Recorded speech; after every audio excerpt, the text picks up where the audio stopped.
அனைவருக்கும் வணக்கம். குரு பெயர்ச்சி பலன்கள் 2026. இந்த வருடத்துல ஜூன் மாதம் 1ஆம் தேதி குரு பகவான் பெயர்ச்சியாக இருக்காரு. இந்த குரு பெயர்ச்சி ரொம்ப விசேஷமா பார்க்கப்படுது. ஒரே இயற்கை சுபகிரகம். இவர் 12 வருடம் கழித்து இப்போ கடகத்துல உச்ச நிலையை அடைய போறாரு. ரொம்ப விசேஷமான அமைப்பு.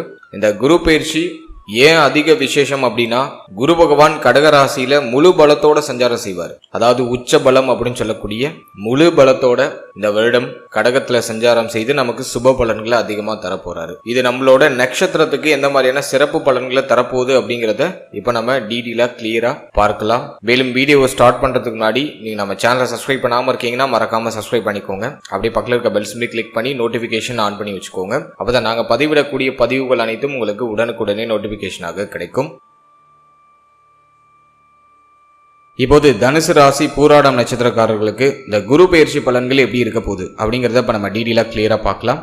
நம்மளோட நட்சத்திரத்தை பொறுத்த வரைக்கும் குரு பகவான் நம்மளோட ராசி மற்றும் நம்மளோட நட்சத்திரத்துக்கு 8ஆம் இடம் அப்படின்னு சொல்லக்கூடிய அஷ்டம ஸ்தானத்துல போய் உச்சமாக போறாரு. குற்றவியல் ஸ்தானமா பாவிக்கப்படக்கூடிய 8ஆம் இடத்துல குரு போய் அமர்வது நல்லதா கெட்டதானா கொஞ்சம் கெடுதல் தான். அந்த இடத்துல உச்ச பலம் அப்படின்னு சொல்லக்கூடிய முழு பலத்தை குரு பகவான் அடைகிறாரு. இது எதன் வகையில நமக்கு ஃபேவர் பண்ணும் அப்படின்னாக்கா, குரு தான் அமர்ற இடத்தை காட்டிலும் பார்க்கக்கூடிய இடங்களை சுபத்துவப்படுத்துவார். அதுலயும் உச்ச குரு தான் பார்க்கக்கூடிய இடங்களை டெஃபினட்டா அதிக பலமாக மாற்றுவார். அதன் அடிப்படையில குரு பார்க்கக்கூடிய இடம் அப்படிங்கிறது 12ஆம் இடம், 2ஆம் இடம், 4ஆம் இடம், மிக முக்கியமான ஸ்தானங்கள் எல்லாம் குரு பார்த்துடுறாரு. அதுலயும் நம்மளோட ராசிநாதனே குரு தான். எனவே நம்மளுடைய ராசிநாதன் 8ல மறைஞ்சு உச்சமானாலும் பார்க்கக்கூடிய இடங்களை சுபத்துவப்படுத்துறாரு. அதே மாதிரி இந்த 8-12 சுபத்துவம் ஆகுறதுனால நிறைய பேருக்கு இடமாற்றம் உறுதியா இருக்கும். பயண யோகம் உண்டாகும். வெளிநாடு, வெளி மாநிலம், வெளியூர் போய் சம்பாதிக்கணும்னு ஆசைப்படுறீங்கன்னா இப்ப தாராளமா செய்யலாம். ஒரு இடமாற்றத்திற்கு பிறகு உங்களுடைய பெயர் புகழ் அதிகரிக்கும் ஆரம்பிக்கும். டெஃபினட்டா ஜூன் 1ஆம் தேதிக்கு பிறகு நீங்க தற்போது இருக்கக்கூடிய இடத்துல இருக்க முடியாது. ஒரு இடமாற்றம் உறுதியாக நிகழும். நிறைய பேர் இடமாற்றம் அல்லது ஊர் மாற்றம் அல்லது மாநிலம் விட்டு மாநிலம் போறது, ஒரு நாடு விட்டு நாடு போறது, இது போன்ற அமைப்புகள்லாம் நிறைய பேருக்கு நிகழும். ஆல்ரெடி நீங்க ஒரு அப்ராட்ல இருக்கீங்க, வெளிநாடுல இருக்கீங்க அப்படின்னா இப்ப சொந்த ஊருக்கு திரும்பி வரதுக்கான ஆப்பர்ச்சுனிட்டிஸ் எல்லாம் கிடைக்கும். சோ இடமாற்றம் உறுதியாக இந்த காலகட்டங்கள்ல நம்மளோட நட்சத்திரக்காரர்களுக்கு நிகழக்கூடிய ஒரு அமைப்பு இந்த குரு பெயர்ச்சியில உறுதியா இருக்கு. இப்போ இந்த குரு பெயர்ச்சி பலன்களை நம்ம செக்மெண்ட் வைஸா ரொம்ப டீடெயிலா நம்ம பார்க்கலாம். ஃபர்ஸ்ட் நம்ம ஃபேமிலி எடுத்து ரிசர்ச் பண்ணோம்னா, 2ஆம் இடத்துல உச்ச குருவுடைய பார்வை, அதுவும் சம சப்தம பார்வையால குரு பகவான் தனஸ்தானம், குடும்பஸ்தானம், வாக்குஸ்தானத்தை பார்க்கிறார். இது ஃபேமிலி ரீதியா ஏதாச்சும் ட்ரிபிள் கொடுக்குதானா? கண்டிப்பா இல்ல. குடும்பத்துல இருக்கிற சுமைகள்லாம் இந்த நேரத்துல குறைய ஆரம்பிக்கும். ஃபேமிலி ரீதியா இருக்கிற அத்தனை கவலைகளுக்கும் ஒரு முற்றுப்புள்ளி இந்த நேரத்துல வர ஆரம்பிக்கும். குடும்பத்துடைய தேவைகள், குடும்பத்துடைய அந்த போராட்டமான சூழ்நிலைகள், இது எல்லாத்தையும் சரி பண்ணுவீங்க. ரொம்ப நாளா ஃபேமிலி ரீதியா இருந்த கவலை எல்லாம் இப்ப குறைய ஆரம்பிக்கும். குடும்ப உறுப்பினர்களுடைய ஒத்துழைப்பு இந்த நேரத்துல உங்களுக்கு பரிபூர்ணமா கிடைக்கும். குடும்பத்துல இருந்த பிரச்சனை, குழப்பம், வருத்தம், குடும்பத்துல இருந்த இந்த போராட்டமான சூழ்நிலை, அதெல்லாம் இந்த குரு பெயர்ச்சிக்கு பிறகு சரியாகும். ஜூன் 1ஆம் தேதிக்கு பிறகு டெஃபினட்டா சரியாயிடும். சோ அதை நான் உங்களுக்கு ஆல்மோஸ்ட் ஃபேவரா பார்க்கிறேன். அடுத்தது நம்ம பார்க்கறது தொழில், உத்தியோகம், இது சார்ந்த விஷயம் இந்த குரு பெயர்ச்சியில எப்படி இருக்கும் அப்படின்னு நம்ம ரிசர்ச் பண்ணி பார்த்த வரைக்கும், ஜீவனஸ்தானத்துல சனி பார்வை, 6ஆம் இடத்துலயும் சனி பார்வை. ஆல்ரெடி நீங்க ஒரு உத்தியோகம் பார்த்துக்கிட்டு இருக்கீங்கன்னா அதுல ஒரு பிரஷரான அமைப்பு இருக்கும். நிறைய பேருக்கு வேலையின்மை அப்படிங்கிற ஒரு பிரச்சனையும் இருக்கும். நிறைய பேருக்கு சரியான வேலை இருக்காது. அதே போல பார்த்தோன்னா பார்க்குற வேலையிலையும் ஒரு நிம்மதி இருக்காது, ஒரு திருப்தி இருக்காது. இது கடந்த காலகட்டம் நிறைய பேருக்கு ஏற்படுத்தியிருக்கும். தற்போது வரைக்கும் அந்த நிலையில தான் போயிட்டு இருக்கு. ஜூன் 1க்கு பிறகு ஏதாச்சும் மாற்றம் இருக்கானா? டெஃபினட்டா மாற்றம் இருக்கு. சனி பகவான் அந்த குரு பகவான் பார்த்துடுறாரு. வேலை இல்லாதவங்களுக்கு ஒரு வேலை வாய்ப்பு கிடைச்சிரும். உத்தியோகத்துக்காக ஒரு பயணத்தை நிச்சயமா சந்திப்பீங்க. மாவட்டம் விட்டு மாவட்டம், மாநிலம் விட்டு மாநிலம், நாடு விட்டு நாடு, இது போல ஒரு இடமாற்றத்திற்கு பிறகு ஒரு நல்ல வேலை கிடைக்கும், நல்ல வருமானம் கிடைக்கும். தனஸ்தானம் ஆக்டிவ்ல இருக்கு. எனவே வேலையின்மை அப்படிங்கிற ஒரு பிரச்சனைக்கு இப்போ ஒரு முற்றுப்புள்ளி வந்துடும். யாருக்கெல்லாம் ஒரு சரியான வேலை இல்லையோ அவங்களுக்குலாம் ஒரு நல்ல வேலை வந்துடும். கையில வருமானம் வரத்துக்கு தேவையான அத்தனை வாய்ப்புகளும் இந்த நேரத்தில் உங்களுக்கு பரிபூர்ணமா கிடைக்குது. ஆனா உறுதிய இடமாற்றம் உண்டு. அதே போல இந்த நேரத்தில் ஆல்ரெடி பார்த்துட்டு இருக்க வேலையை மாற்றம் செய்யலாம் அப்படின்னு நினைக்கிறீங்கன்னா தாராளமா செய்யலாம். இப்ப இருக்கிற இடத்துல இருந்து வேற இடத்துக்கு மாறி நீங்க வேலை செய்யறது உங்களுக்கு ஒரு நல்ல ரிசல்ட்டை கொடுக்கும். ஒரு இடமாற்றத்திற்கு பிறகு உத்தியோகம் சார்ந்த வகையில நல்ல மாற்றமும் முன்னேற்றமும் தென்பட ஆரம்பிக்கும். ஜூன் 1ஆம் தேதிக்கு பிறகு நிறைய பேர் கண்டிப்பாக உத்தியோகத்தில் மாற்றத்தை செய்வாங்க. அதே போல உத்தியோகம் சார்ந்த வகையில் வெளிநாடு, வெளி மாநிலம், வெளியூர் செல்வதற்கான ஒரு பயண யோகம் அப்படிங்கிறது உறுதியாக உண்டு. அதே போல உத்தியோகத்துக்கு நீங்க ஏதாச்சும் அப்ராட்ல ட்ரை பண்றீங்க, வெளிநாட்டில் ட்ரை பண்றீங்க, வெளி மாநிலத்தில் ட்ரை பண்றீங்கன்னா அது கண்டிப்பா அந்த நேரத்தில் கிளிக் ஆயிடும். நம்பிக்கையோட ட்ரை பண்ணலாம். வெளிநாடு செல்வதற்கான பிராப்தம் இந்த குரு பயிற்சியில நிறைய பேருக்கு கிடைக்குது. ஸோ அதை நான் உங்களுக்கு ஒரு சூப்பர் பாசிட்டிவா பார்க்குறேன். இருப்பினும் நம்மளோட ராசிநாதன் முக்கியமான பிளானட் குரு அவர் அஷ்டமத்தில் போய் அமர்றதுனால மைண்டு கொஞ்சம் ஒரு மாதிரி ப்ரெஷராகவே இருக்கும். எதையாச்சும் யோசிச்சுட்டே இருக்கும். அது பண்ணுவோமா, இது பண்ணுவோமா அப்படிங்கிறது அந்த குழப்பத்திலிருந்து மீண்டு வர முடியாத ஒரு சூழ்நிலை இருக்கும். தெளிவான முடிவெடுக்க முடியாது. உங்கள் மேலேயே உங்களுக்கு சந்தேகம் வரும். நம்ம பண்ணுறது கரெக்டா, பயணிக்கிறது கரெக்டா, ஒரு சரியான ட்ராக்ல தான் போறோமா அப்படிங்கிற மாதிரி சந்தேக குணம்லாம் வரும். இப்போதைக்கு ஓவரா திங்க் பண்ணாதீங்க. உங்க மைண்டை கொஞ்சம் ரிலாக்ஸ் பண்ணிக்கோங்க. இந்த நேரத்தில் உங்களுடைய முயற்சியை நல்லா இம்ப்ரூவ் பண்ணுங்க. நீ போடுற எஃபோர்ட்டுக்கான, நீ எடுக்கிற முயற்சிக்கான வெற்றி உறுதியா கிடைக்கும். சந்தேக குணத்தெல்லாம் அவாய்ட் பண்ணிட்டு உடைய முயற்சி அதிகமா போடுங்க. நிச்சயமாக வெற்றி உறுதியாக கிடைக்கும். ஏன்னா உபஜய ஸ்தானத்துல ராகு இருக்காரு. நீ எடுக்கிற முயற்சி அது நிச்சயமாக வெற்றி ஆகும். தைரியம் பிறக்கும். மனசுல இருக்கிற அந்த தைரியம் இல்லாத சூழ்நிலையில இப்ப இந்த குரு பயிற்சிக்கு பிறகு சரியாகி மாறும். பயம் விலகி ஒரு தைரிய தெளிவு கிடைக்கும். ஸோ அதை நான் நம்ம நட்சத்திரத்துக்கு ஒரு பாசிட்டிவா பார்க்குறேன். அடுத்தது நம்ம தொழில் சார்ந்த விஷயத்தை பொறுத்த வரைக்கும் ஜீவனஸ்தானத்துல சனி பார்வை. இன்வெஸ்ட்மெண்ட்ல ரொம்ப அதிகமா எதுவும் பண்ணிடாதீங்க. பிசினஸ்ல போய் லாக் ஆகிறதுக்குலாம் வாய்ப்பு இருக்கு. இப்போதைக்கு இருக்கிறத நகர்த்துறதுக்கு ஃபேவரா இருக்கு. தொழில் சார்ந்த விஷயத்துல ஹை இன்வெஸ்ட்மெண்ட் எதுவும் பண்ணி மாடிக்க வேண்டாம். ஸோ அதுல கொஞ்சம் கிளியரா இருந்துக்கோங்க. புதுசா பிசினஸ் ஸ்டார்ட் பண்ணலாம்னு நினைக்கிறேன், ஸ்டார்ட் பண்ணலாமா அப்படின்னா இந்த நேரம் அதுக்கு ஃபேவரா இல்லை. ஒரு மாதிரி ரொம்ப மென்டல் ப்ரெஷரா இருக்கு. போற தொழில் ஆல்ரெடி தொழில் அந்த அளவுக்கு சிறப்பா நகரல, ஒரு மாதிரி டல்லா தான் போகுது. இந்த குரு பயிற்சியில உங்களுக்கு என்ன ஒரு அட்வான்டேஜா நான் பாக்குறேன்னா, தனஸ்தானத்தை குரு பாக்குறதுனால வருமானம் வந்துடும். உடைய தேவைகள் எண்ணங்கள்லாம் பூர்த்தி ஆகும். நஷ்டத்துல போயிட்டு இருக்க தொழில கூட இப்போ ஓரளவுக்கு லாபம் கிடைக்கும். அதை நான் பாசிட்டிவா பாக்குறேன். ஆனா புதுசா இன்வெஸ்ட்மெண்ட் பண்றது, ஆல்ரெடி பண்ற தொழிலை இன்னும் விசாலப்படுத்தி பண்றது, அதுக்கெல்லாம் ஃபேவரா இல்லை. நியூ இன்வெஸ்ட்மெண்ட்லாம் ரொம்ப கேர்ஃபுல்லா இருக்கணும். அவசர முடிவு, அவசர மாற்றங்கள் தொழில் சார்ந்த விஷயங்கள்ல செய்ய வேண்டாம். ஆல்ரெடி நீங்க ஒரு தொழில் பண்ணிட்டு இருக்கீங்க, அது ரொம்ப டல்லா போகுது அப்படின்னாக்கா ஒரு இடமாற்றம் பண்ணி அந்த தொழிலை ஸ்டார்ட் பண்ணுங்க. அதே மாதிரி சொந்த ஊர்ல தொழில் தொடங்க வேண்டாம். ஆல்ரெடி நீங்க ஒரு தொழில் பண்றீங்க, சொந்த ஊர்ல பண்றீங்கன்னா அதை கொஞ்சம் அவாய்ட் பண்ணிட்டு இடமாற்றம் பண்ணுங்க. வெளியூர், வெளி மாநிலம், வெளி மாவட்டம், இது போல இடமாற்றம் பண்ணி பண்றது ஒரு பாசிட்டிவான ரிசல்ட்டை கொடுக்கும். எனவே தொழில ஹை லெவல் இன்வெஸ்ட் பண்ணி லாக் ஆயிட வேண்டாம். கொஞ்சம் கவனம் தேவை. அதே மாதிரி பிசினஸ் ஏதாச்சும் பண்ண போறீங்க அப்படின்னாக்கா நீங்க ஸ்பாட்ல இறங்கி ஒர்க் பண்றது ரொம்ப நல்லது. ஸோ அதுல கொஞ்சம் கவனம் செலுத்திக்கிறது இந்த நேரத்தில் உங்களுக்கு ஒரு சிறந்த ஒரு முன்னேற்றத்தை கொடுக்கும். அடுத்தது நம்ம பார்க்குறது பொருளாதாரம். இந்த நேரத்தில் பொருளாதாரம் நமக்கு பாசிட்டிவாக இருக்கா அப்படின்னா பரவாயில்லைங்கிற மாதிரி இருக்கு. கடந்த காலகட்டத்தில் இருந்த பொருளாதார இன்மை அப்படிங்கிற அந்த தரித்திர நிலை இந்த குரு பயிற்சிக்கு பிறகு மேக்சிமம் இருக்காது. கடந்த காலகட்டம்லாம் பார்த்தோன்னா எவ்வளோ சம்பாதிச்சாலும் கரைஞ்சிருக்கும். கையில் பணமே நின்று இருக்காது. பணம் வருது போகுது அப்படிங்கிற மாதிரி இருந்திருக்கும். நிறைய பேருக்கு வருமான இன்மை அப்படிங்கிற ஒரு பிரச்சனை இருந்திருக்கும். சம்பாதிச்சிருக்கவே முடியாது, வேலைக்கு போயிருக்க முடியாது, வேலை ஒரு நல்ல வேலை கிடைச்சிருக்காது, பார்க்குற வேலையில நீங்க போடுற உழைப்புக்கான ஒரு ஊதியம் கிடைச்சிருக்காது. இப்படிதான் கடந்த காலகட்டம்லாம் போயிட்டு இருந்துச்சு. இப்போ அந்த குரு பயிற்சிக்கு பிறகு தனஸ்தானத்தை குரு பகவான் பார்க்கறதுனால வருமானம் வரும். நீங்க உழைக்கிற உழைப்புக்கான அங்கீகாரம் கிடைச்சிடும். வருமான இன்மை அப்படிங்கிற அந்த பிரச்சனைக்கு ஒரு முற்றுப்புள்ளி வந்துடும். பொருளாதார அபிவிருத்தி உண்டாகும். நீ எதிர்பார்க்கிற வருமானம் இந்த நேரத்தில் உங்களுக்கு கிடைக்கும். நல்லா சம்பாதிக்க முடியும், நல்லா ஃபுல் ஃபிளெக்ஸ்டா சம்பாதிக்க முடியும். எனவே இந்த வருஷத்தை பொறுத்த வரைக்கும் பணம் சம்பாதிக்கிறதுக்கு ரொம்ப ஃபேவரா இருக்கு. அதுக்கு என்ன முயற்சி எடுக்கணுமோ அதை அத்தனை முயற்சியும் எடுங்க. அதுக்கு ரைட்டான வே பிசினஸா இருக்கும் அப்படிங்கிறது எனக்கு சரியா படலை. பிசினஸ்ல கொஞ்சம் ஸ்லோவாக ட்ராவல் பண்ணுங்க, எஃபோர்ட் அதிகமாக போடுங்க, இன்வெஸ்ட்மெண்ட்டை கம்மி பண்ணி உங்கள் எஃபோர்ட் அதிகமாக போடுங்க. மற்றபடி நீங்கள் ஒரு வேலைக்கு ட்ரை பண்ணுறீங்க, இல்லை அப்ராடு பிளான் பண்ணுறீங்க அப்படின்னா இந்த நேரம் அட்டகாசமாக இருக்குது. நல்ல வருமானம் கிடைக்கும், பொருளாதார அபிவிருத்தி கிடைக்கும். உடைய தேவைகள், எண்ணங்கள், உங்கள் குடும்ப உறுப்பினர்களுடைய தேவை, ஃபேமிலியில் இருக்கிற கமிட்மெண்ட் எல்லாத்தையும் கம்ப்ளீட்டாக அந்த நேரத்தில் உங்களால் ஃபுல்ஃபில் பண்ண முடியும். அந்த அளவுக்கு பொருளாதார வரவு இருக்கும். எனவே பொருளாதார ரீதியாக பார்க்கும்போது நான் அந்த நேரத்தை உங்களுக்கு பாசிட்டிவாக தான் பார்க்குறேன். அடுத்தது பொருளாதாரத்திலேயே கடன் சுமை, கடன் பிரச்சனைலாம் இருக்கானா ஆல்ரெடியே இருக்கு நிறைய பேருக்கு. சனியுடைய பார்வை 6ஆம் இடத்துல. கடன் வாங்க வேண்டிய அவல நிலை கடந்த காலகட்டங்களில் இருந்திருக்கும். கடன் சுமை நிறைய பேருக்கு வந்திருக்கும். இந்த நேரத்தில் கடனை திரும்ப கட்ட முடியும். அதை நான் உங்களுக்கு ஒரு பியூட்டிஃபுல்லான ஒரு விஷயமா பார்க்குறேன். 12ஆம் இடத்துல குரு பார்வை. எனவே கடன் கடன் சுமை இருக்கு, கடன் வாங்கியிருக்கீங்க அப்படின்னாக்கா அந்த நேரத்தில் கடனை திரும்ப கட்ட முடியும். கடன் சுமையிலலாம் குறைச்சிருவீங்க, கடன் அடைப்படும். ஸோ அதுக்கெல்லாம் இது வந்து ஃபேவராக இருக்கு. எனவே பொருளாதார ரீதியாக ஒரு ஸ்டேபிளான சுச்சுவேஷனுக்கு மாறக்கூடிய அமைப்பு இந்த நேரத்தில் நம்மளோட நட்சத்திரத்துக்கு பிரகாசமாக தெரியுது. உங்களுடைய முயற்சியை மட்டும் இந்த நேரத்தில் 100% கொடுங்க. டெஃபினட்டாக ரிசல்ட் உங்களுக்கு 200% கிடைக்கும். அடுத்தது நம்ம பார்க்குறது காதல் உறவு, திருமண முயற்சி, திருமண வாழ்க்கை.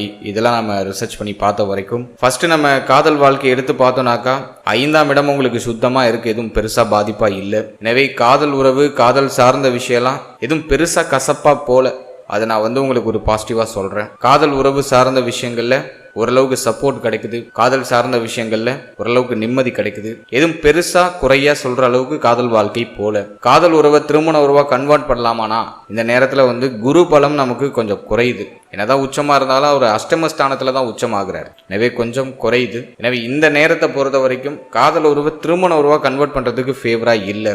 அதுக்கெல்லாம் அந்த முயற்சிகள்லாம் கொஞ்சம் டல்லா தான் இருக்கு. மற்றபடி இந்த குரு பயிற்சியில காதல் வாழ்க்கை சார்ந்த விஷயங்கள எதுவும் பெருசா தொய்வு நிலையா வரல, எதுவும் பெருசா குழப்பமான ஒரு அமைப்பு வரல. அஷ்டமத்துல குரு இருக்கிறதுனால உடைய பேச்சு வார்த்தைகள், நீ எடுக்கிற முடிவு, இதுல எல்லாம் கொஞ்சம் கவனமா பொறுமையா இருக்கணும். நல்ல உணர்ச்சி வசப்பட்டு கோபத்துல நிறைய முடிவுகள் எடுக்கிறதுக்கு வாய்ப்பு இருக்கு. தப்பான முடிவுகளை நிறைய எடுக்கிறதுக்கு வாய்ப்பு இருக்கு. நல்லா முடிஞ்ச அளவுக்கு காதல் உறவு, காதல் சார்ந்த விஷயங்கள்ல அவசர முடிவு, அவசர மாற்றங்களை இந்த காலகட்டங்கள்ல, அதாவது ஜூன் 1க்கு பிறகு அவாய்ட் பண்றது ரொம்ப நல்லது. அடுத்தது நம்ம பார்க்கறது திருமண முயற்சி. திருமண முயற்சியை பொறுத்த வரைக்கும் இந்த நேரம் அந்த அளவுக்கு பிரகாசமா இல்லை. ஏன்னா 7ஆம் இடத்துல எந்த கிரகத்துடைய ஆதிக்கமும் இல்லை, சுத்தமா இருக்கு. ஆனா குரு 8ல வந்து உச்சமாகிறாரு. குற்றவியல் ஸ்தானத்துல குரு இருக்காரு. எனவே திருமண முயற்சிலாம் கொஞ்சம் டல்லா தான் இருக்கு. நிறைய பேருக்கு சில குழப்பங்களுக்கு பிறகு திருமணம் நிச்சயமாகும். திருமணம் சார்ந்த விஷயங்கள ஒரு பாசிட்டிவ் ரிசல்ட் கிடைக்கலாம். பட் கடந்த காலம் அளவுக்கு இந்த காலகட்டம் ஜூன் 1க்கு பிறகு ரொம்ப பிரகாசமா தெரியல. முயற்சி பண்ணுங்க. தள்ளி வைக்கிறதுக்கு வாய்ப்பு இருக்கு அப்படின்னா இந்த வருஷத்தை விட்டுட்டு அடுத்த வருஷத்துல ட்ரை பண்ணலாம். ஜூன் 1ல இருந்து 2027 ஜூன் 1 வரைக்கும் திருமண முயற்சிகள் எல்லாம் கொஞ்சம் அவாய்ட் பண்ணிட்டு சம்பாதிக்கிறதுல, பணம் சேமிக்கிறதுல கவனம் செலுத்துங்க. அடுத்த வருஷம் ஜூன் 1க்கு பிறகு திருமண முயற்சிகளை செய்யறது உங்களுக்கு டெஃபினட்டா ஒரு சூப்பர் ரிசல்ட்டை உங்களுக்கு பெற்றுக் கொடுக்கும். இப்போதைக்கு திருமண முயற்சிக்கு அந்த அளவுக்கு ஃபேவரா இல்ல. திருமண முயற்சிகளை கொஞ்சம் தள்ளி வைக்கிறது நல்லது. வேற ஆப்ஷன் இல்ல, எனக்கு ஏஜ் கடந்து போயிடுச்சு அப்படிங்கிறவங்க மட்டும் இந்த நேரத்தில் ட்ரை பண்ணுங்க. சில குழப்பங்களுக்கு பிறகு சுப செய்தி கிடைக்கும். அடுத்தது நம்ம பார்த்தோம்னாக்கா திருமண வாழ்க்கை. மன வாழ்க்கையை பொறுத்த வரைக்கும் 7ஆம் இடம் சுத்தமா இருக்கு. வாழ்க்கை துணை சார்ந்த விஷயங்கள் இருந்த வருத்தம், கவலைகள் எல்லாமே இந்த நேரத்தில் குறைய ஆரம்பிக்கும். வாழ்க்கை துணையுடைய உதவி கிடைக்கும். வாழ்க்கை துணை சார்ந்த விஷயங்கள்ல என்ன வருத்தம் இருந்தாலும் அது சரியாயிடும். வாழ்க்கை துணையுடைய தேக ஆரோக்கியம், மன ஆரோக்கியத்தில் இருந்த பிரச்சனைகள்லாம் குறையும். ஸோ அதெல்லாம் நான் வந்து உங்களுக்கு பாசிட்டிவா பார்க்குறேன். எனவே இந்த நேரத்தை பொறுத்த வரைக்கும் மன வாழ்க்கை பெருசா பாதிக்கப்படலை. மன வாழ்க்கை மூலமாக உங்களுக்கு ஒரு கான்ஃபிடென்ட் கிடைக்குது. திருமண வாழ்க்கையில வாழ்க்கை துணையுடைய அந்த ஒத்துழைப்பும் அரவணைப்பும் இந்த நேரத்தில் உங்களுக்கு பரிபூர்ணமா கிடைக்கும். நீங்க எடுக்கிற முயற்சிக்கு உங்களுடைய வாழ்க்கை துணை உங்களுக்கு சப்போர்ட்டிவா இருப்பாங்க. ஸோ அதன் வகையில இந்த நேரத்தில் திருமண வாழ்க்கை சுபத்துவமா தான் இருக்கு. இதுவும் பெருசா நெகட்டிவா இல்லை. பிரச்சனைகள் இருந்தாலும் இந்த நேரத்தில் அது சரியாயிடும். அதை நான் வந்து உங்களுக்கு ஒரு பாசிட்டிவா பார்க்குறேன். அடுத்தது நம்ம பார்க்கறது குழந்தை பாக்கியம், பிள்ளைகள் சார்ந்த விஷயம். இதெல்லாம் இந்த நேரத்தில் எப்படி இருக்கு அப்படின்னு நம்ம ரிசர்ச் பண்ணி பார்த்த வரைக்கும் புத்திர பாக்கியத்தை பொறுத்த வரைக்கும் 5ஆம் இடம் சுத்தமா இருக்கு. ஆனா புத்திரகாரகனாகிய குரு அஷ்டமத்துல போய் உச்சமாகிறாரு. இது என்ன இண்டிமேஷன் பண்ணுது அப்படின்னாக்கா இந்த நேரத்துல ஒரு சில மருத்துவ செலவுகளுக்கு பிறகு புத்திர பாக்கியத்துல சுப செய்தி உறுதியாக கிடைக்கும். பயணங்கள், அலைச்சல் எல்லாம் கொஞ்சம் கம்மி பண்ணிக்கோங்க. குறிப்பா நம்மளோட நட்சத்திரத்தை சேர்த்த பெண்கள் புத்திர பாக்கியத்துக்கு ட்ரை பண்றீங்கன்னா வண்டி வாகனங்கள் அதிகமா பயணம் செய்யறது, வெளியிடங்கள்ல அதிகமா டிராவல் பண்றது, இதெல்லாம் அவாய்ட் பண்ணிட்டு உங்களை முடிஞ்ச அளவுக்கு கொஞ்சம் ரெஸ்ட்ல இருக்கிற மாதிரி பார்த்துக்கோங்க. நல்லா ஹெல்த்தியா சாப்பிடுங்க. இதுல கொஞ்சம் கவனம் செலுத்தினாலே ஒரு சில மருத்துவ செலவுகளுக்கு பிறகு மருத்துவருடைய ஆலோசனைப்படி செயல்படும் பொழுது சுப செய்தி உறுதியாக கிடைக்கும். ஸோ புத்திர பாக்கியத்துக்கு இந்த நேரம் வந்து நான் பாசிட்டிவா தான் பார்க்குறேன். கொஞ்சம் குழப்பம் இருக்கு, ஆனா அதை நீங்க ஃபிக்ஸ் பண்ணிக்க முடியும். அது உங்க கையிலேயே இருக்கு. உங்களை கொஞ்சம் ஹெல்த்தியா நீங்க மாத்திட்டீங்கன்னா டெஃபினட்டா இந்த நேரத்தில் புத்திர பாக்கியம் சார்ந்த வகையில சுப செய்தி கிடைச்சிரும். அடுத்தது பிள்ளைகள் சார்ந்த விஷயம் இந்த நேரத்தில் எப்படி இருக்கு அப்படின்னு பார்த்தோன்னா பிள்ளைகள் சார்ந்த விஷயத்தை பொறுத்த வரைக்கும் நிறைய செலவு இருக்கு. அதுல மாற்று கருத்தே இல்லை. ஏன் அப்படின்னா 5க்கு 12ல சனி பகவான். எனவே நிறைய செலவு, பிள்ளைகளால தொடர் விரைய செலவு இருக்கு. அதில் மாற்று கருத்து இல்லை. இந்த நேரத்தில் பிள்ளைகளால் ஏதாச்சும் தொந்தரவு, பிரச்சனைலாம் இருக்கானா கண்டிப்பா இல்லை. பிள்ளைகள் சார்ந்த விஷயங்கள்ல இருந்த குழப்பம் குளறுபடிக்கு ஒரு நிவர்த்தி கிடைச்சிரும், ஒரு நிம்மதி கிடைச்சிரும், பிள்ளைகளுடைய ஒத்துழைப்பு கிடைக்கும். பிள்ளைகள் இப்ப குடும்ப பொறுப்பெல்லாம் ஏத்துக்கிட்டு ஃபேமிலிக்கு ரொம்ப சப்போர்ட்டிவா மாறுவாங்க. பிள்ளைகளோட இருந்த மனஸ்தாபங்கள், வருத்தங்கள், கவலைகள், குழப்பங்கள் எல்லாமே இந்த குரு பயிற்சியில சரியாகும். அதே போல பிள்ளைகளுடைய தேக ஆரோக்கியத்துல இந்த நேரத்துல கொஞ்சம் கவனம் செலுத்திக்கணும். 5க்கு 12ல சனி பகவான் இருக்கிறதுனால பிள்ளைகளுடைய தேக ஆரோக்கியம் பாதிக்கப்பட வாய்ப்பு இருக்கு. எனவே பிள்ளைகளுடைய தேக ஆரோக்கியம், மன ஆரோக்கியத்துல சற்று கவனம் செலுத்திக்கணும். மற்றபடி இந்த நேரத்துல பிள்ளைகள் சார்ந்த விஷயங்கள் எதுவும் பெருசா டல்லா தெரியல. அடுத்தது நம்ம பார்க்கறது ஸ்டூடெண்ட்ஸ், மாணவ மாணவிகளுக்கு இந்த நேரம் எப்படி இருக்கு அப்படின்னு நம்ம பார்த்தோம்னா, 4ஆம் இடத்துல சனி, அர்த்தாஷ்டம சனி அப்படின்னு சொல்லுவோம். அது ஸ்டூடெண்ட்ஸுக்கு ஒரு மாதிரி நிறைய கவனச்சிதறலை கொடுக்கும். கல்வியை தவிர மற்ற அனைத்து விஷயத்திலையும் நாட்டத்தை கொடுக்கும். இந்த நேரம் இந்த குரு பயிற்சி உங்களுக்கு எப்படி கொண்டு போக போகுது அப்படின்னு பார்த்தோம்னா, குருவுடைய பார்வை 4ஆம் இடத்துல பதிகிறதுனால கல்வியில பெருசா தடை அமைப்பு எதுவும் ஏற்படாது. அதை நான் உங்களுக்கு ஒரு பாசிட்டிவா நான் சொல்றேன். ஒரு எக்ஸாம் எழுதுறீங்க அல்லது ஏதாச்சும் ஒரு காம்படிட்டிவ் எக்ஸாம் எழுதுறீங்க அப்படின்னா அதுல ரிசல்ட் உங்களுக்கு ஆல்மோஸ்ட் ஃபேவரா வந்துடும். அதுல ஃபெயில் ஆகிறதுக்கான வாய்ப்பு கம்ப்ளீட்டா இல்ல, பாஸ் ஆயிடுவீங்க. அதுல ஓரளவுக்கு ஸ்கோர் பண்றதுக்கான சிச்சுவேஷனும் உங்களுக்கு கிடைச்சிருது. ஆனா உயர்கல்விக்கு முயற்சி பண்றீங்க, உயர்கல்வி படிக்கிறதுக்கு ட்ரை பண்றீங்க அப்படின்னா அதுல சில குழப்பம், தடை அமைப்பு, முடிவெடுக்க முடியாத சூழ்நிலை, இது படிப்போமா அது படிப்போமாங்கிற அந்த கன்ஃபியூஷனான ஒரு மைண்ட் செட்டு இதெல்லாம் அந்த நேரத்தில் வெளிப்படலாம். அதே மாதிரி உயர்கல்விக்கு ட்ரை பண்ற ஸ்டூடெண்ட்ஸ் அலட்சியமா இருக்கக்கூடாது. கேர்லெஸ்ஸா இருந்தீங்கன்னா உங்களுடைய வாய்ப்புகள் தட்டி பறிக்கப்படும். ஒரு அப்ளிகேஷன் போடுற ஒரு டைம் வந்துடுச்சு அப்படின்னாக்கா ஃபர்ஸ்ட் அப்ளிகேஷன் நீங்க தான் போடணும். எல்லாத்துலயும் முன்னெச்சரிக்கையோடு இருக்கணும், எல்லா விஷயத்துக்கும் முந்திக்கணும். கல்வி சார்ந்த விஷயத்துல இந்த நேரத்துல உங்களை புஷ் பண்ணி நகர்த்தணும். ஸோ இதை நீங்க கொஞ்சம் எப்போதும் மைண்ட்ல வச்சுக்கோங்க. நீங்க எந்த துறை சார்ந்து பயணிக்கணும்னு ஆசைப்படுறீங்களோ அந்த துறை சார்ந்த விஷயத்துல அப்ளிகேஷன் போடுறதுக்கான வாய்ப்பு வந்துச்சுன்னா அதை உடனே போட்டுருங்க. இப்ப போடலாம், அப்புறம் போடலாம், ஒரு வாரம் கழிச்சு போட்டுக்கலாம், 10 நாள் போகட்டும் அப்படின்லாம் டைமே கொடுக்காதீங்க. அப்ளிகேஷன் ஓப்பன் ஆகிட்டுனா உடனே ஃபர்ஸ்ட் ரெஜிஸ்டர் நீங்க தான் பண்ணணும். அந்த மாதிரி எல்லாத்துலேயும் முன்னெச்சரிக்கையோடு இருக்கிறது ரொம்ப நல்லது. இந்த நேரத்தில் உங்களுடைய அலட்சியத்தினால ஆசைப்பட்ட படிப்பை தொடர முடியாத சூழ்நிலை ஏற்படுறதுக்கு வாய்ப்பு இருக்கு. பிடிச்ச இடத்துல ஷீட்டு கிடைக்கிறதுக்கான வாய்ப்பு குறைவா இருக்கு. அதனால எல்லாத்துலேயும் கொஞ்சம் முன்னெச்சரிக்கையோட உங்களோட முயற்சிகளை முன்கூட்டியே செய்யறது ரொம்ப நல்லது. அலர்ட்டா இருங்க. அதுதான் நான் ஸ்டூடெண்ட்ஸுக்கு சொல்ற முக்கியமான விஷயம். மற்றபடி இந்த நேரத்தில் கல்வி சார்ந்த விஷயத்துல கொஞ்சம் ப்ரெஷரோட, சில குழப்பங்களோட ஒரு வெற்றியை நோக்கி பயணிப்பீங்க. அதில் மாற்றுக்கிறதே இல்லை. கவலை வேண்டாம், பயம் வேண்டாம். இந்த நேரத்தில் உடைய புத்தி சாதுரியத்தை பயன்படுத்தி முன்னெச்சரிக்கையோட எல்லாத்துலேயும் கொஞ்சம் அவேர்னஸா, அப்டேட்டடா இருக்கிறது ரொம்ப நல்லது. ஏன்னா இந்த நேரத்தில் அலட்சிய மனநிலை வெளிப்படும். அதிகமாக பார்த்துக்கலாம், அப்புறம் பார்த்துக்கலாம் அப்படிங்கிற தள்ளி போடுற அந்த மனநிலைலாம் அதிகமாக வரும். அதை முடிஞ்ச அளவுக்கு அவாய்ட் பண்ணுறது ஸ்டூடெண்ட்ஸுக்கு ஒரு பெஸ்ட்டான ரிசல்ட்டை பெற்றுக் கொடுக்கும்.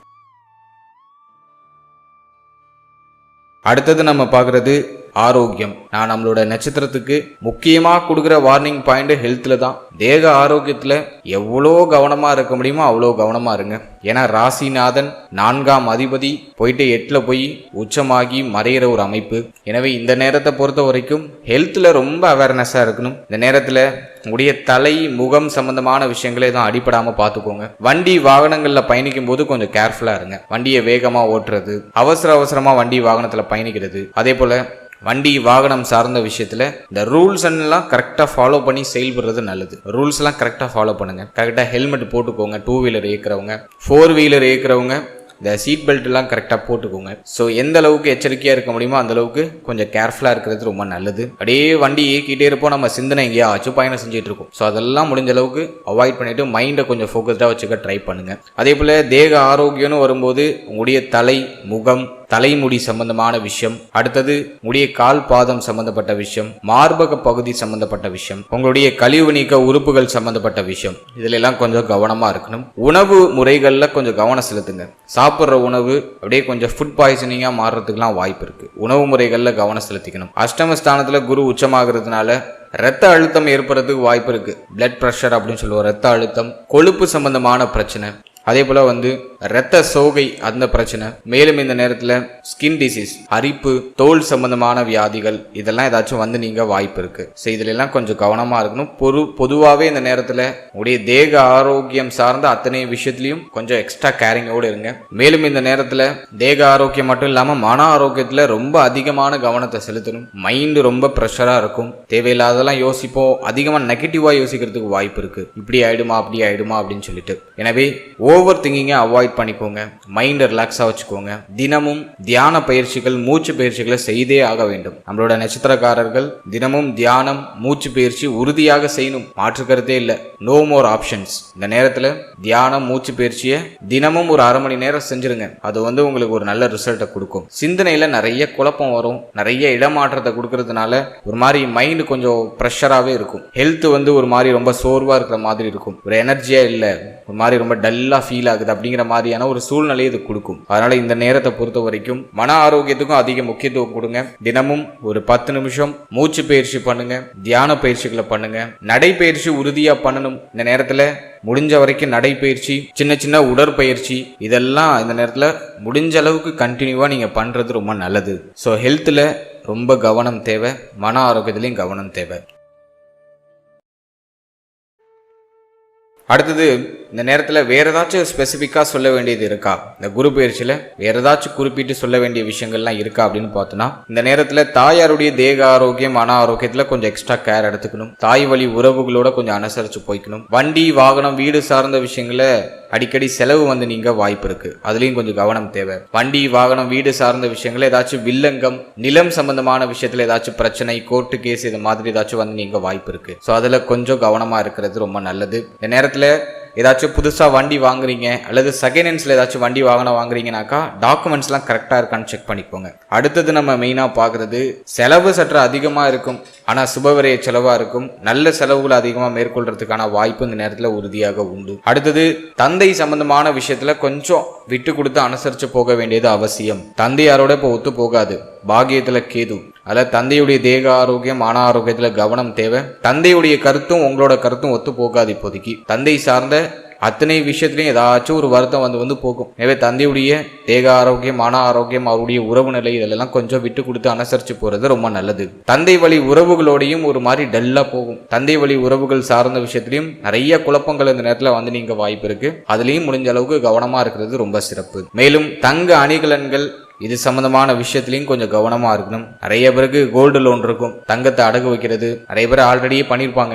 கோல்டு அடகு வச்சு அல்லது கோல்டு லோன் அப்ளை பண்ணி மாற்றங்களை பண்ணியிருப்பீங்க. ஸோ தங்க நகை கடன் அப்படிங்கிறது உறுதியாக நிறைய பேருக்கு இருக்கும். ஏன்னா பாகியத்தில் கேது வந்தாலே இந்த ஒரு இன்ஃப்ளூயன்ஸை பண்ணிடுறாரு. அது மட்டும் இல்லாமல் அஷ்டமத்தில் குரு வரும்போது கோல்டு ஏதாச்சும் இருக்குன்னா அது தொலைஞ்சு போகிறதுக்கான வாய்ப்பு உண்டு. யாருக்கும் கோல்டை நான் ஒரு நாள் ஃபங்க்ஷனுக்கு போட்டு போகிறதுக்காக கொடுக்குறேன் அப்படின்லாம் சொல்லி கொடுக்காதீங்க. தங்கம் சார்ந்த விஷயங்கள்ல கவனமாக இருக்கணும். தங்கம் திருட்டு போகிறது, தங்கம் தொலைந்து போகிறது அதுக்கான வாய்ப்புகள் உண்டு. ஒரு சிலருக்கு இந்த நேரத்தில் கோல்டு தன்னுடைய கையை விட்டு போகும். அது தொலைஞ்சு போகிறதா இருக்கலாம், அல்லது ஏதாச்சும் ஒரு ஃபங்க்ஷன் நீங்கள் செய்ய வேண்டிய கடமையை செய்ய வேண்டிய சூழ்நிலை இந்த நேரத்தில் ஏற்படலாம். எனவே கோல்டு சம்பந்தமான விஷயங்கள்ல ஒரு சில விரயங்கள் உறுதியாக உண்டு. ஸோ தங்கம் சார்ந்த விஷயங்கள்ல கொஞ்சம் கவனமாக இருக்கணும். ஸோ இதெல்லாம் கொஞ்சம் நான் ஸ்பெசிஃபிக்காக சொல்லணும்னு நினச்ச விஷயங்கள். ஸோ எல்லாத்தையும் கம்ப்ளீட்டாக உங்களுக்கு எக்ஸ்பிளைன் பண்ணியிருக்கேன். மேலும் இந்த நேரத்தில் ஏதாச்சும் பரிகாரங்கள் செய்யலாமா, என்ன பரிகாரம் செய்தால் அது நமக்கு சிறந்த பலனை கொடுக்கும் அப்படின்னா, தட்சிணாமூர்த்தி வழிபாடு பண்ணுங்க. உங்க வீடு பக்கத்தில் இருக்கிற சிவனாலயம் போயிட்டு தட்சிணாமூர்த்தி வழிபாடு பண்ணுங்க. வியாழக்கிழமை தோறும் சிவனாலயம் போயிட்டு ஃபர்ஸ்ட் சிவனை வழிபட்டு பிறகு தட்சிணாமூர்த்தியும் வழிபட்டு அந்த ஆலயத்துல ஒரு 10 நிமிஷம் தொடர்ச்சியா அமர்ந்து இருக்கிறது ரொம்ப நல்லது. அதே போல வியாழக்கிழமை தோறும் கொண்டக்கடலை நெய்வேத்தியமா நீங்க கொடுக்கலாம். கோவிலுக்கு வரவங்களுக்கா இருக்கட்டும், அல்லது நீங்க கோவிலுக்கு போல அப்படின்னாலும் பொதுவாக கொண்டக்கடலை செஞ்சு ஒரு 10 பேருக்கு தானமா தர்மமா நீங்க கொடுக்கலாம். ரொம்ப நல்லது. அடுத்தது, ஆலங்குடி குருஸ்தலம் போயிட்டு வரதுக்கு வாய்ப்பு கிடைச்சது அப்படின்னா குரு பயிற்சியின் போது ஒரு முறை போயிட்டு ஆலங்குடி குருஸ்தலத்துல தட்சிணாமூர்த்தியை வழிபட்டு வர்றது ரொம்ப நல்லது. குரு பயிற்சி அன்னைக்கு தான் போகணும்லாம் அவசியம் கிடையாது. உங்களுக்கு டைம் இருக்கும்போது ஜூன் மாதத்துக்கு பிறகு உங்களுக்கு எப்போ டைம் கிடைக்குதோ அப்போ ஒரு டைம் ஆலங்குடி குருஸ்தலம் போயிட்டு, குறிப்பா வியாழக்கிழமையில போங்க, ரொம்ப விசேஷம். வியாழக்கிழமையில ஆலங்குடி குருஸ்தலம் போயிட்டு அங்க இருக்கிற தட்சிணாமூர்த்தியை வழிபட்டு உங்களுடைய பிரார்த்தனைகளை முன் வச்சு வர்றது ரொம்ப நல்லது. ஏன் அப்படின்னாக்கா அந்த இடத்துக்கு போனீங்கன்னா ஒரு பாசிட்டிவ் வைப்ரேஷன் கிடைக்கும். குரு கிரகத்துடைய முழுமையான ஆதிக்கம் அந்த ஸ்தலத்துல இருக்கு. எனவே டைம் இருக்கும்போது அங்க போயிட்டு அந்த ஸ்தலத்தை நல்லா சுற்றி வழிபட்டுட்டு 1 மணி நேரம் அந்த ஸ்தலத்துக்குள்ள அமர்ந்து நல்லா பிரார்த்தனை பண்ணிட்டு முடிஞ்சா மெடிடேஷன் பண்ணுங்க, தியான பயிற்சிகளை செய்யுங்க, பண்ணிட்டு வாங்க. நல்ல ரிசல்ட் உங்களுக்கு டெஃபினட்டா கிடைக்கும். ஸோ உங்களுக்கு நான் பரிகாரமாக கொடுத்துருக்கிறது ஆன்மீகம் சார்ந்த விஷயத்துல உங்களோட வீட்டுக்கு பக்கத்தில் இருக்கக்கூடிய சிவனாலயம் போயிட்டு சிவபகவானையும் வழிபட்டு அங்க இருக்கிற தட்சிணாமூர்த்தியும் வழிபட்டு வரணும். இதை ஒவ்வொரு வியாழக்கிழமையும் செய்யறது ரொம்ப விசேஷம். அடுத்தது, ஜூன் மாதத்துக்கு பிறகு ஒரு முறை ஆலங்குடி குருஸ்தலம் போயிட்டு குரு பகவான தட்சிணாமூர்த்தியை மனமுருகி வழிபட்டுட்டு 1 மணி நேரம் அந்த ஸ்தலத்தில் அமர்ந்து பிறகு நீங்கள் வீட்டுக்கு திரும்ப வரணும். கோவிலுக்கு போயிட்டு ஸ்ட்ரெயிட்டாக நீங்கள் வீட்டுக்கு தான் போகணும், வேறு எங்கேயும் போகக்கூடாது. அங்கே ஃப்ரெண்டு வீட்டுக்கு போகிறேன், அங்கே பக்கத்தில் இருக்கிற நண்பரை போய் சந்திச்சுட்டு வரலான் இருக்கேன் அப்படிலாம் இருக்கக்கூடாது. கோவிலுக்கு போனீங்கன்னா ஸ்ட்ரெயிட்டாக வீட்டுக்கு தான் போகணும். ஸோ அந்த தரிசனங்களை செய்கிறது ரொம்ப விசேஷம். அடுத்தது வியாழக்கிழமையில கொண்டக்கடலை செய்து உங்கள் கையால் கொண்டக்கடலை செய்து அதை கோவிலுக்கு வர பக்தர்களுக்கு தானமாக கொடுக்கலாம். அல்லது கோவிலுக்கு போலேனாலும் ரோட்டு ஓரத்தில் ரொம்ப பசியோடு நிறைய பேர் இருப்பாங்க. ஸோ அவங்களுக்கு கொண்டக்கடலை தானமாக உங்கள் கையால் செஞ்சு கொடுக்கறது ரொம்ப நல்லது. முடிந்தவர்கள் சனிக்கிழமை தோறும் உணவு தானம் பண்ணுறதுக்கு ட்ரை பண்ணுங்க. ஒரு 10 பேருக்கு உங்களால் முடிஞ்ச உதவி, உங்களால் என்ன செய்து கொடுக்க முடியுமோ நீங்கள் கைப்பட செஞ்சு கொடுத்தீங்கன்னா ரொம்ப நல்லது. இல்லை வெளியில் வாங்கி கொடுத்தாலும் ஓகே தான். ஒரு 10 பேருக்கு ஒரு உணவு தானம் சனிக்கிழமை தோறும் ஒரு மாசத்துல ஒரு சனிக்கிழமை செஞ்சா கூட போதும். முடிஞ்சவங்க பண்ணுங்க. டெஃபினட்டா 200% நல்ல ரிசல்ட் உங்களுக்கு கிடைக்கும். ஓவரால் அந்த குரு பயிற்சி பலன்களில் நான் எல்லாத்தையும் செக்மெண்ட் வைஸாக பிரித்து உங்களுக்கு கம்ப்ளீட்டாக தொகுத்து கொடுத்துருக்கேன். ப்ளஸ் அதுக்கான பரிகாரங்கள் என்ன செஞ்சால் இன்னும் பெட்டரான ரிசல்ட் நமக்கு கிடைக்கும் அப்படிங்கிற ஒரு தொகுப்பையும் இந்த ஆடியோ ஃபார்மேட்டில் நான் உங்களுக்கு கொடுத்துருக்கேன். ஸோ இதெல்லாம் செய்து மேலும் இந்த குரு பயிற்சியை உங்களுக்கு சாதகமாக மாற்றி ஒரு வளமான மாற்றத்தை நோக்கி பயணிங்க. நிச்சயமாக இந்த நேரத்தில் நீங்கள் என்ன முயற்சி பண்ணாலும் அது வெற்றியாகும் அப்படிங்கிறத மனசில் வச்சுக்கோங்க. முயற்சி ஸ்தானம் ஆக்டிவில் இருக்குது. முடிவு எடுக்கிறதுல சில தடுமாற்றங்கள் இருக்கும். அந்த முடிவு எடுக்கிறதுல இருக்கிற அந்த தடுமாற்றத்தை சரி பண்ணுறதுக்கு தான் அந்த பரிகாரங்கள். இதெல்லாம் நீங்கள் சரிபர செய்யும் பொழுது நிச்சயமாக உங்கள் மனசில் ஒரு தெளிவு கிடைக்கும், ஆத்ம திருப்தி கிடைக்கும். அதுக்கப்புறம் நீங்கள் என்ன பண்ணாலும் அது பாசிட்டிவில் தான் போய் முடியுங்கிற ஒரு கான்ஃபிடென்ட் கிடைச்சி ஒரு வெற்றி பயணத்தை உங்களால் இந்த நேரத்தில் உறுதியாக செய்ய முடியும். இப்போ நீங்கள் இது வரைக்கும் பார்த்த அந்த